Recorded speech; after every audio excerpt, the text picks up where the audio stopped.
Bismillah, assalamualaikum, selamat datang kembali di Fakta Sejarah. Terima kasih Mas Rian, saya bisa lanjut lagi. Dan tentunya makasih teman-teman yang sudah menantikan kelanjutan dari Sekamar Kos dengan Dia Season 2. Untuk part sebelumnya, linknya ada di deskripsi ya. Dan ini dia part berikutnya, part 22, Sekamar Kos dengan Dia. Tapi sebelum itu, kita harus berdoa dulu ya. A'udzu bikalimatillahit tammati min syarri ma khalaq. Bismillahirrahmanirrahim. Fil ardi wa la fis sama wa huwas samiul alim. Allahumma shalli ala sayyidina Muhammad sallallahu alaihi wasallam. Ini dia part selanjutnya.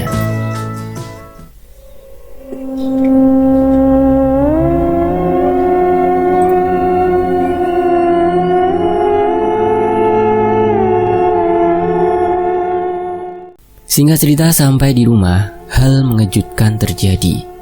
Serangan pasukan Bajra.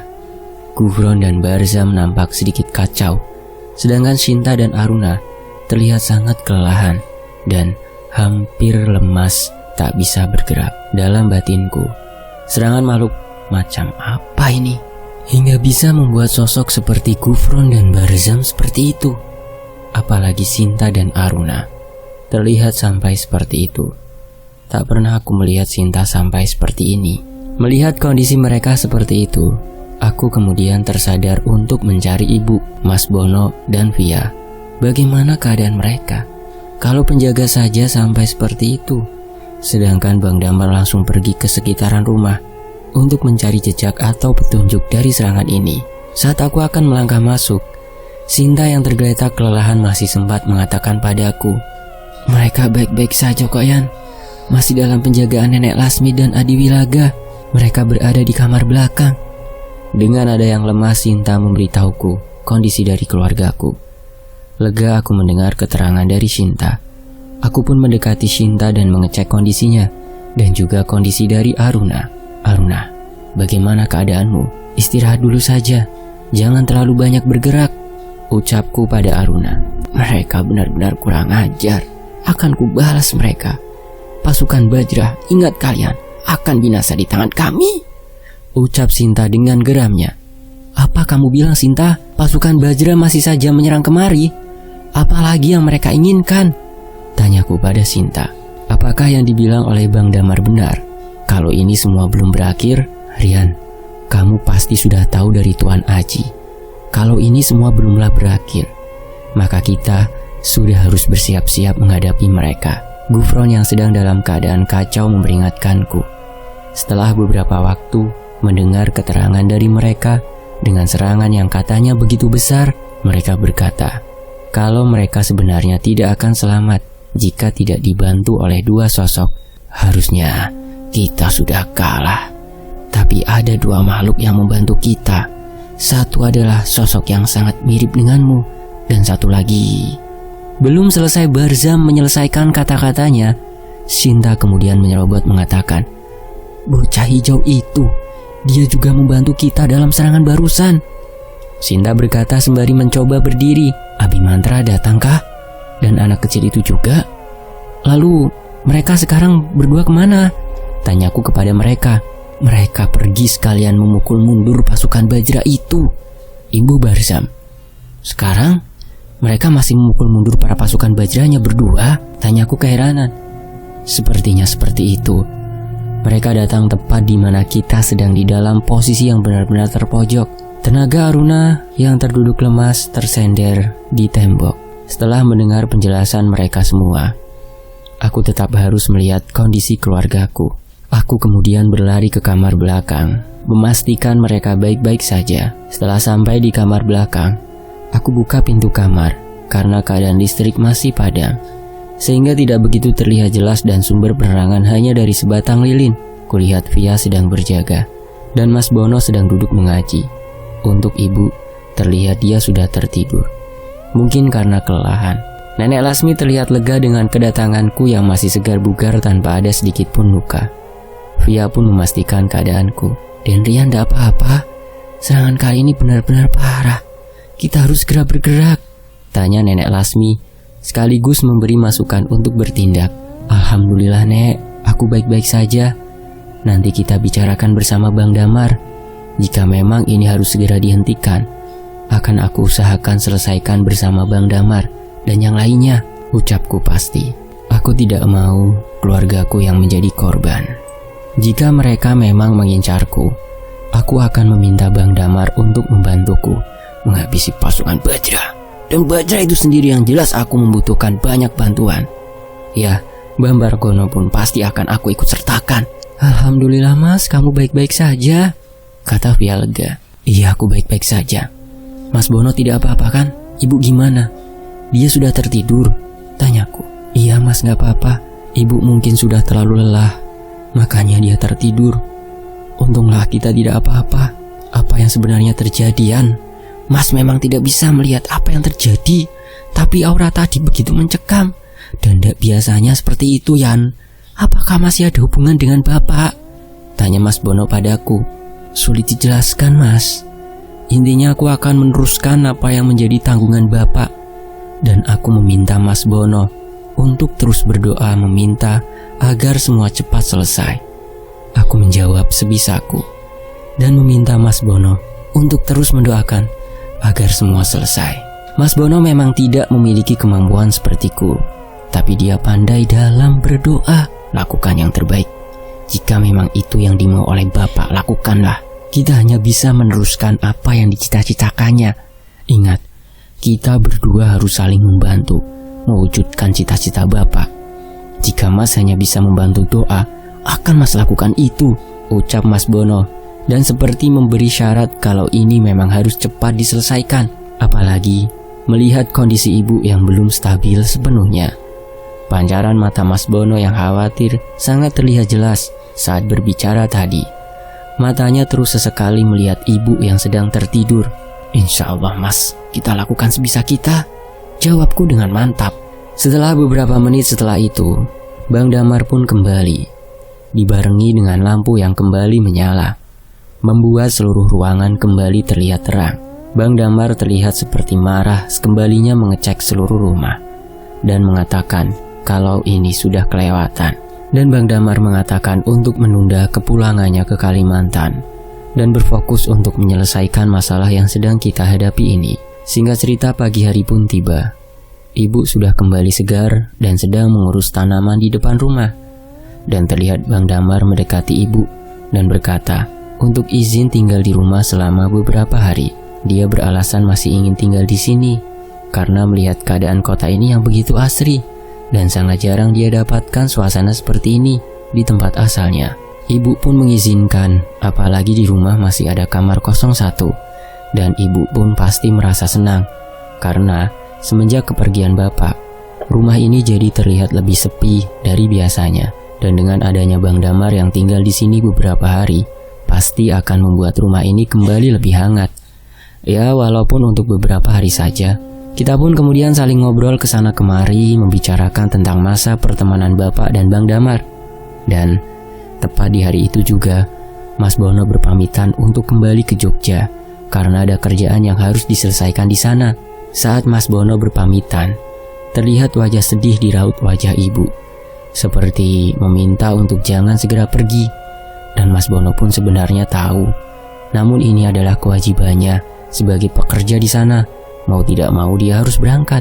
Dan ibu pun memberi restu dan meminta untuk segera kembali lagi. Beberapa jam kemudian saat kita sedang ngobrol, Mbah Margono pun datang.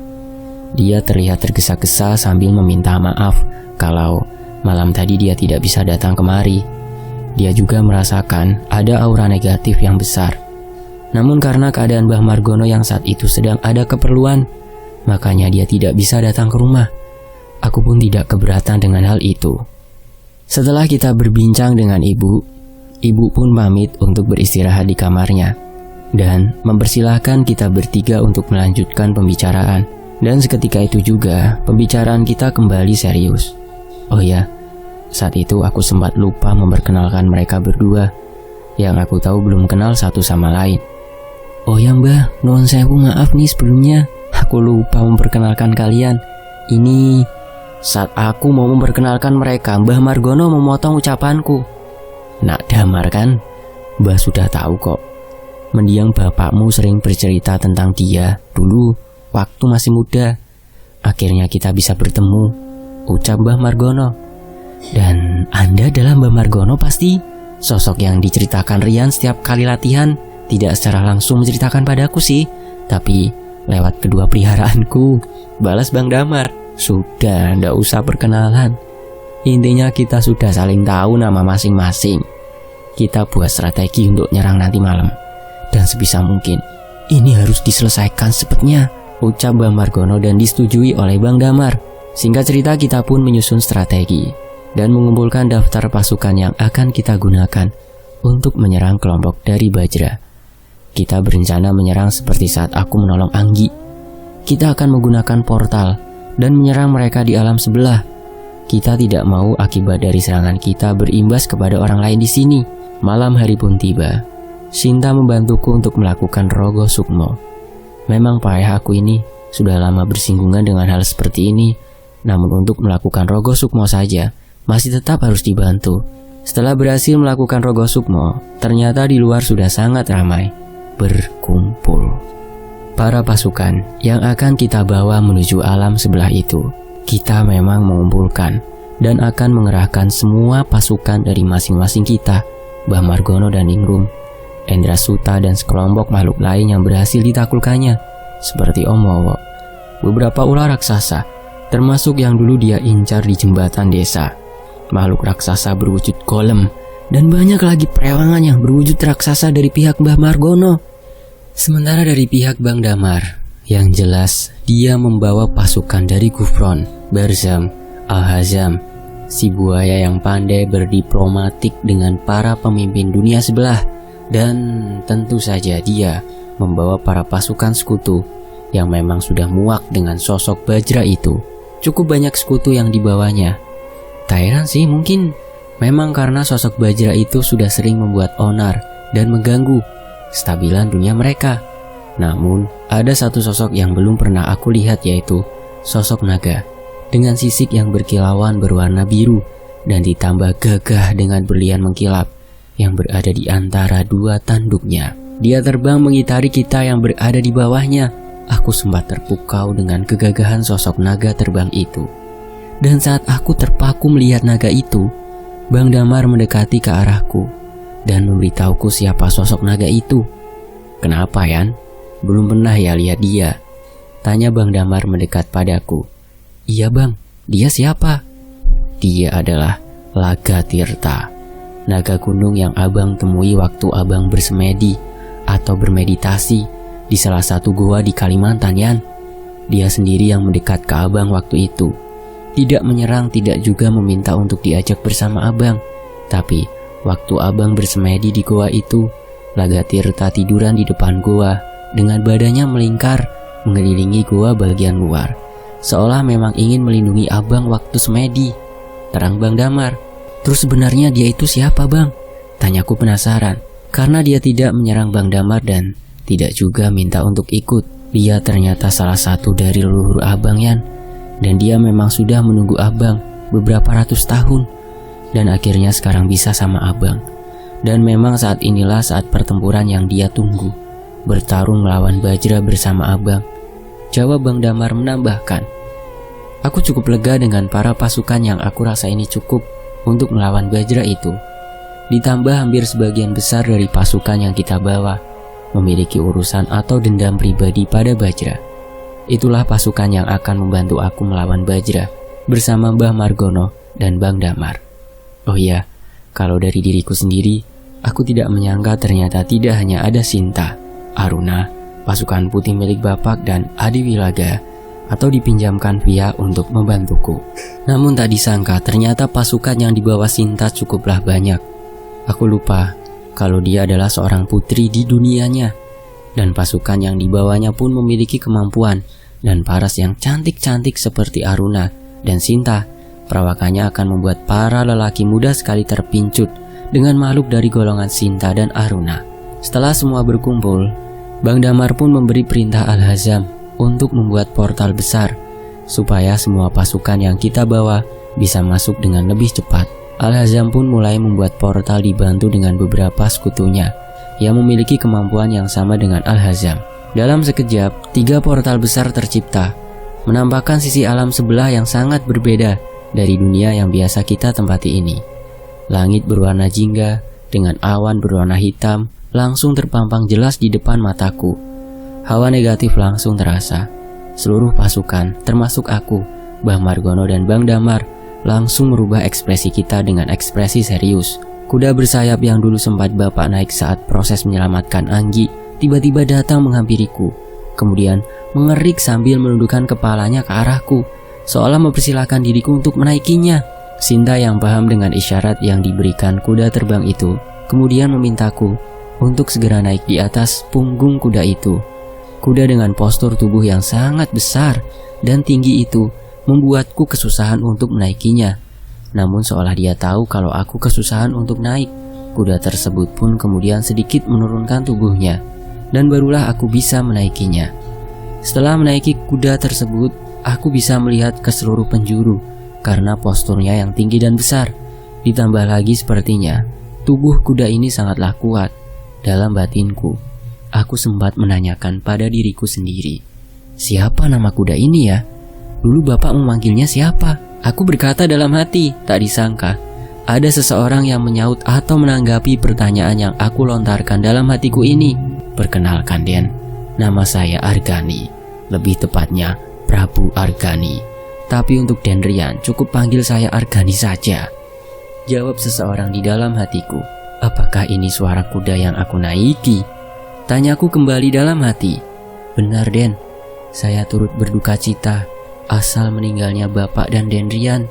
Banyak kenangan saya bersama beliau, tapi saya masih bersyukur karena beliau memiliki anak yang hampir mirip dengan dirinya. Terang Prabu Argani padaku. Apakah karena itu kamu mempersilahkan diriku untuk menaikimu?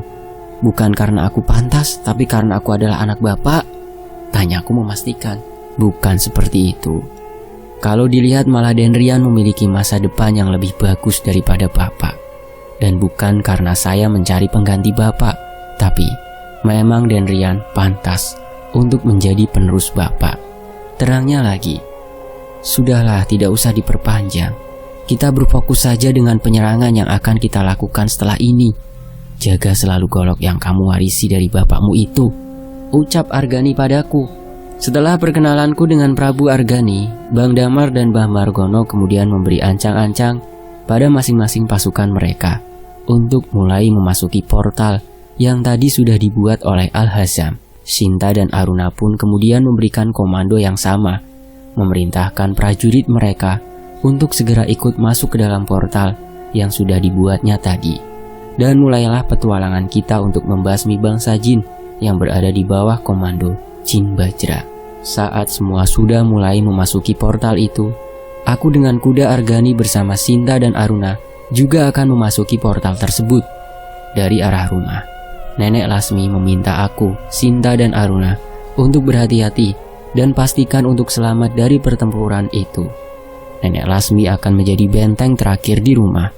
Setelah mengiyakan pesan dari Nenek Lasmi dan berjanji untuk dapat selamat, kita pun mulai melangkah masuk ke dalam portal. Di dalam sana suasana langsung terasa sangat mencekam. Warna jingga yang semakin pekat ditambah aroma amis yang sangat tercium di sini. Aroma amis yang tercium bisa saja terjadi karena pasukan Bajra yang gemar sekali menghabisi siapa saja yang tidak sejalan dengan dia. Dan mungkin juga bisa karena tumbal yang diberikan kepadanya. Semua pasukan langsung was-was sambil melihat ke arah sekitar, memastikan tidak ada serangan dadakan yang akan dilancarkan kepada pasukan kita ini. Al-Hazam kemudian bergerak ke arah portal di mana kita masuk tadi. Dia berencana untuk menutup portal tersebut dengan tujuan supaya tidak ada pasukan dari Bajra yang menerobos keluar portal dan menyerang atau mengambil sandera dari rumah. Kelompok Jin Bajra terkenal sangat kejam, licik, dan banyak sekali tipu muslihat saat dia sedang dalam kondisi terpojok. Al-Hazam tentu saja sudah memperhitungkan dengan apa yang akan terjadi nantinya dan membuat strategi yang dirasa cukup efektif untuk melakukan serangan. Apalagi setelah Al-Hazam melihat seluruh pasukan yang digabungkan ini, dia merasa ini cukup untuk menyerang kelompok Bajra, tapi dengan syarat semua harus kompak. Aduh, syarat yang menurutku berat. Lah bagaimana tidak? Kita sudah tahu sendiri bagaimana Sinta dan Aruna. Bila puncak amarahnya sudah meninggi, pasti ada saja yang akan dilakukan. Tunggu, Sinta dan Aruna kan satu spesies dan memiliki sifat yang sama juga dalam segi emosi.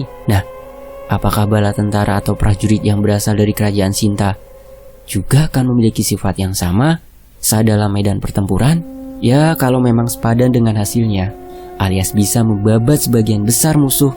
Lah, kalau pada akhirnya malah tidak sebanding dengan yang sudah dilakukan, ya malah tambah tekor dan tidak bisa menang dari pertempuran ini. Setelah Al-Hazam menutup 3 portal yang tadi sudah dibuat, Al-Hazam bersama dengan Bang Margono dan Bang Damar mematangkan strategi penyerangan yang akan dilakukan. Aku pun ikut nimbrung bersama mereka, dengan Sinta yang ikut bersamaku membonceng di atas kuda yang aku tumpangi. Setelah beberapa waktu pematangan strategi, akhirnya kita sepakat untuk menyerang mereka di perbatasan Sungai Darah yang letaknya hampir dekat dengan istana kerajaan Bajra yang sebenarnya. Sebelum menuju ke tempat yang sudah kita tentukan, kita dibagi menjadi 3 kelompok, di mana masing-masing kelompok dipimpin oleh manusia. Siapa lagi kalau bukan aku, Bang Damar, dan Bang Margono. Dan untuk sementara, kita terpisah dengan jalur yang sudah ditentukan, dengan tujuan agar kita tidak terkepung oleh pasukan Bajra. Soalnya, menurut Al-Hazam, prajurit dari Bajra juga pandai berstrategi. Makanya Al-Hazam tidak mau kecolongan. Kita pun mulai bergerak berpencar sesuai arahan yang tadi sudah disepakati.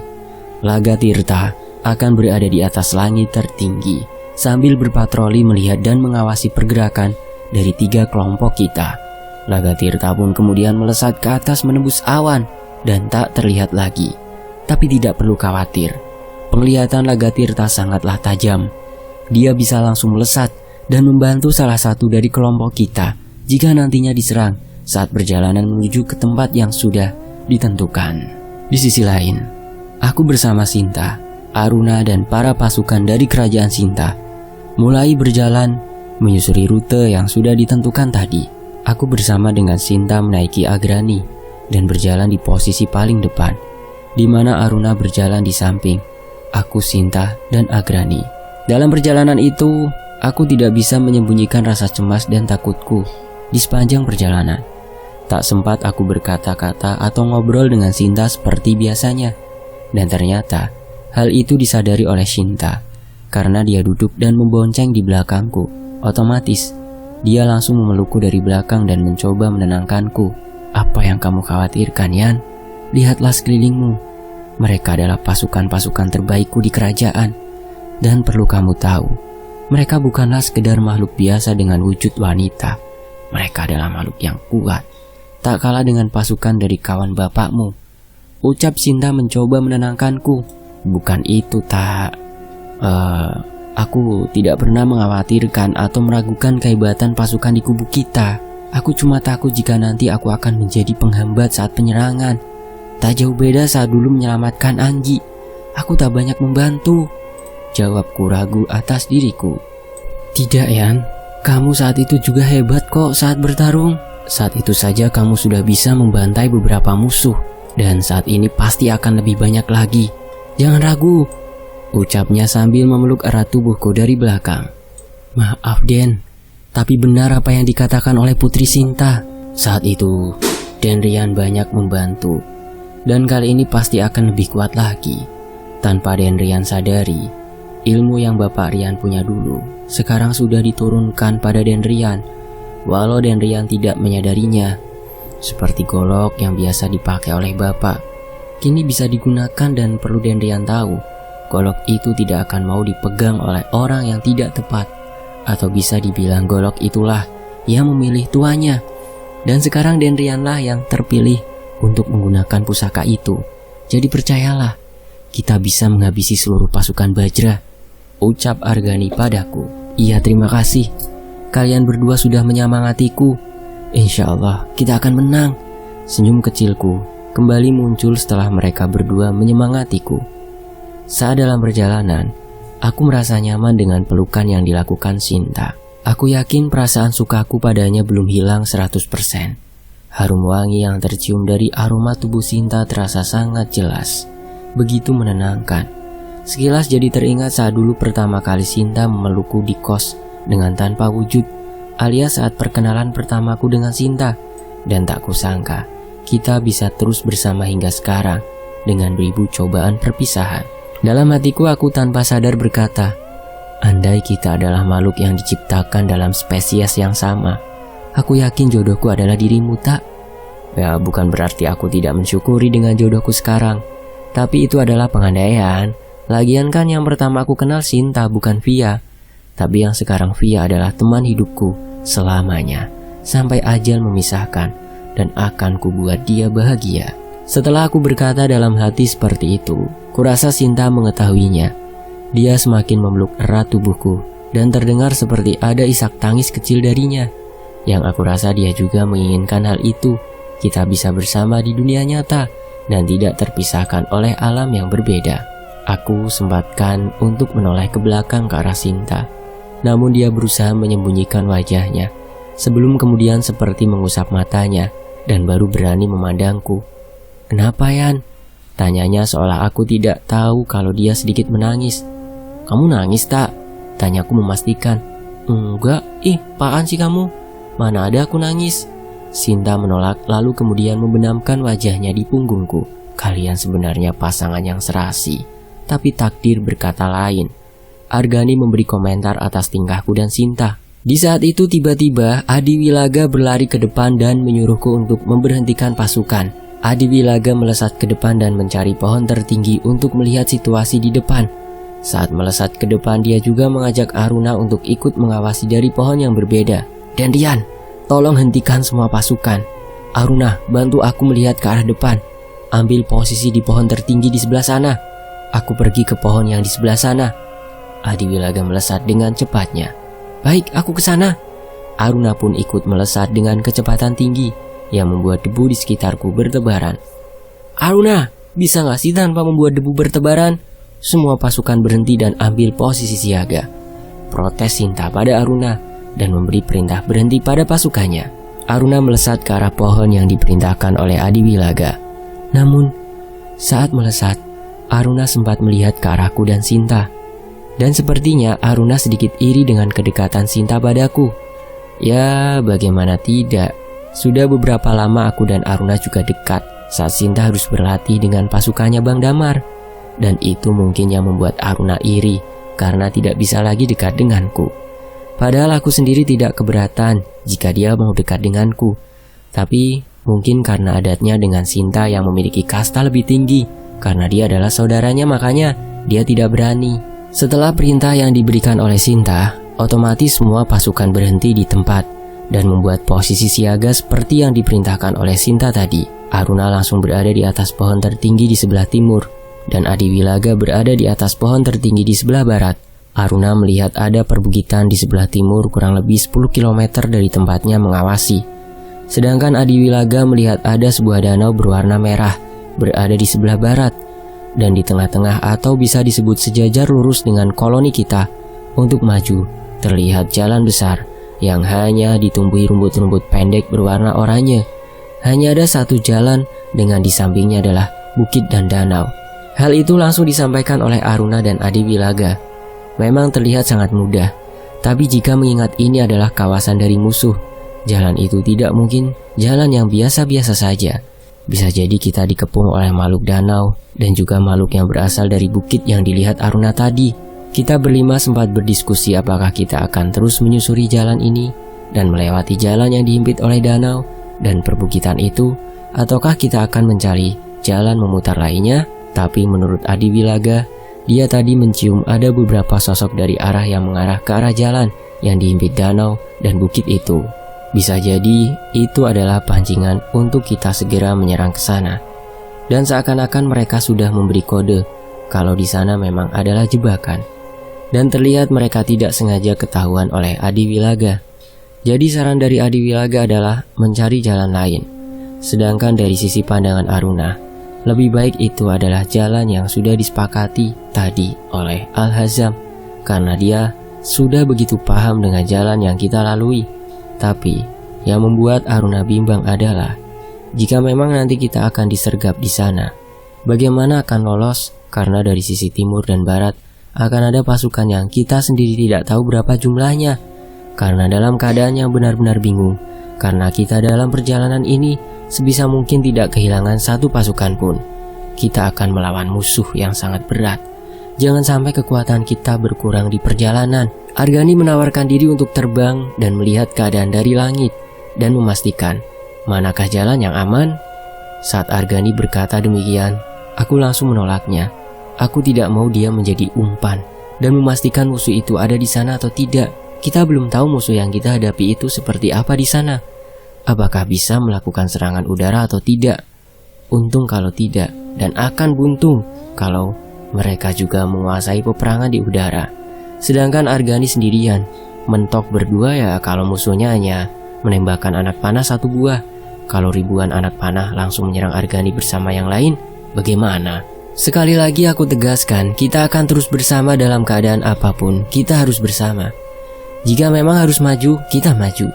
Jika kita masih bimbang, lebih baik kita menunggu Lagatirta yang memang memantau keadaan dari udara. Dan saat ini sepertinya Lagatirta sedang mengawasi koloni yang lain, entah di tempat Mbah Margono atau di tempat Bang Damar. Karena dalam keadaan yang bingung, kita memutuskan untuk berhenti terlebih dahulu. Kita memutuskan untuk beristirahat dan menunggu Lagatirta lewat di atas kita. Suasana mencekam terus dirasakan. Udara dingin bercampur aroma amis tidak pernah hilang sama sekali, dan terus terasa selama kita berada di sana. Pasukan dari kerajaan Sinta memang bisa dibilang siap tempur, walau sudah diberikan perintah untuk beristirahat terlebih dahulu. Mata mereka tidak pernah berhenti untuk mengawasi daerah sekitar, berjaga-jaga siapa tahu akan ada serangan dadakan. Di saat kita sedang beristirahat dan membicarakan tentang strategi yang akan kita gunakan, tiba-tiba Adiwilaga kembali memberikan respon, seolah ada yang mendekat ke arah kita. Namun bau yang dicium oleh Adiwilaga bukanlah dari koloni kita, ataupun dua koloni yang lain. Bau itu cukup asing untuk diendusnya. Dengan sekejap kepala Adiwilaga mengarah ke arah jalan lurus yang dihimpit oleh danau dan perbukitan. Ekspresinya berubah semakin serius, dan kemudian mengubah posisinya untuk berancang-ancang. Dan tiba-tiba, siap-siap serangan! Adiwilaga spontan memberikan kode kalau ada serangan mendekat pada kita. Seluruh pasukan mendengar apa yang diteriakan oleh Adiwilaga. Sesuatu yang melesat dari jauh mengarah ke pasukan kita. Sama sekali tidak terlihat apakah yang melesat itu. Tiba-tiba sesuatu yang mendekat dengan cepat itu menghadang tubuh Sinta, yang kebetulan memberikan refleks perlahan yang tepat. Tubuh Sinta mulai terseret ke belakang karena dorongan atau serangan yang dilancarkan oleh sosok yang tiba-tiba melesat itu. Satu serangan mengarah ke arah Sinta, namun tak disangka beberapa serangan selanjutnya juga mulai bermunculan. Sesuatu melesat satu persatu dan menghantam beberapa pasukan yang lain. Dan karena dari kerajaan yang sama dengan Sinta, mereka bisa menahan serangan yang dilontarkan oleh para musuhnya itu. Aruna pun termasuk yang diserang oleh sosok yang belum kelihatan tersebut. Setelah serangan yang berhasil ditangkis, dengan cepat kilat juga mereka menarik mundur, kemudian menyerang kembali. Dan kembali karena serangan itu, setiap orang yang menahan serangan itu pasti terseret mundur, karena kekuatan yang diterima sangat besar. Hingga 3 kali serangan itu dilancarkan, dan membuat beberapa pasukan dariku terseret mundur. Dan baru aku sadar ternyata semua yang terseret mundur adalah para petinggi dari kerajaan Sinta. Yang jelas Sinta, Aruna, dan beberapa petinggi terseret, dan menyisakan di barisan depan hanya tinggal aku dan Argani. Adiwilaga dan beberapa pasukan Sinta juga masih tersisa di barisan depan ini. Setelah itu sosok yang menyerang menarik mundur dan bersembunyi di balik pepohonan yang cukup rindang di sana. Terdengar suara tawa yang begitu keras, dan perlahan muncullah sosok bersambung. Nantikan kelanjutannya hanya di Fakta Sejarah. Terima kasih Mas Rian, terima kasih teman-teman yang sudah menyimak kisah Sekamar Kos dengan Dia season 2 di sini. Saya pamit, wassalamualaikum warahmatullahi wabarakatuh. Alhamdulillahirobbilalamin.